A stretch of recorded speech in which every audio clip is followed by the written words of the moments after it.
Phil, Steve. back in the day, how would you get into this blockhouse? Well, Because there's no obvious entry today. no, you can't see an entrance. There's two windows in the front for the lookouts. The entrance is below ground.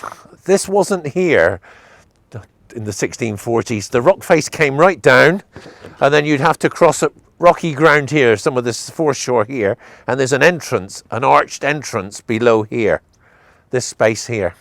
I think we can just see a little hint of that arch Yeah. there. Nothing else. So It's all been bricked up. this blockhouse stood directly on the rocks. Yes. And there was a gap between the blockhouse And the rock face and the rock face that came down here. that came down here. Yes. And of course, these steps that we've got here today were not here. Nothing. It was on its own. It was a tower on its own. So it really stood out on its rock place, Yes. didn't it? On its own.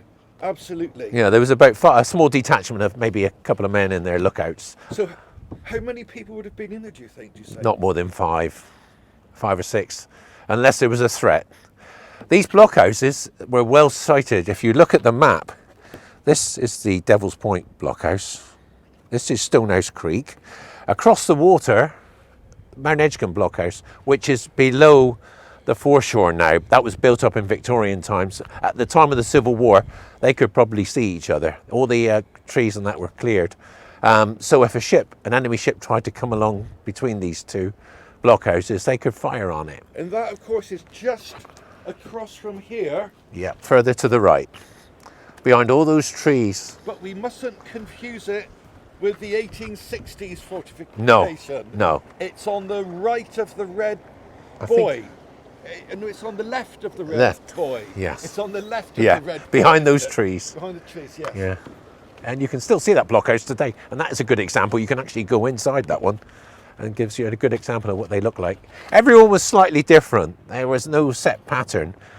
They used what was available, obviously the limestone and the granite. These blocked also access into Stonehouse, like I said before. But they were rarely used in the Civil War. They might have been used as lookout posts because most of the fighting, all the fighting was done inland. There is no record of sea battles going on in and around Plymouth. So this fortification controlled Stonehouse Creek, didn't it? The entrance, yeah, towards Stonehouse Creek. And the lookout over there on Thomas Wise's house, like I said, that would have been a good vantage point to see, because like with the blockhouses now on opposite sides of the Civil War. The blockhouse here was Parliamentarian, Mount Edgecombe was Royalist. And of course, the interesting thing is, this blockhouse would have looked out on any ships going past, Yes. just as today it's looking out on this superb vessel that's going past here today. Yeah. Nothing's changed, has No. it, Phil? And what a superb vessel that is, my golly. Isn't that beautiful? Look at that.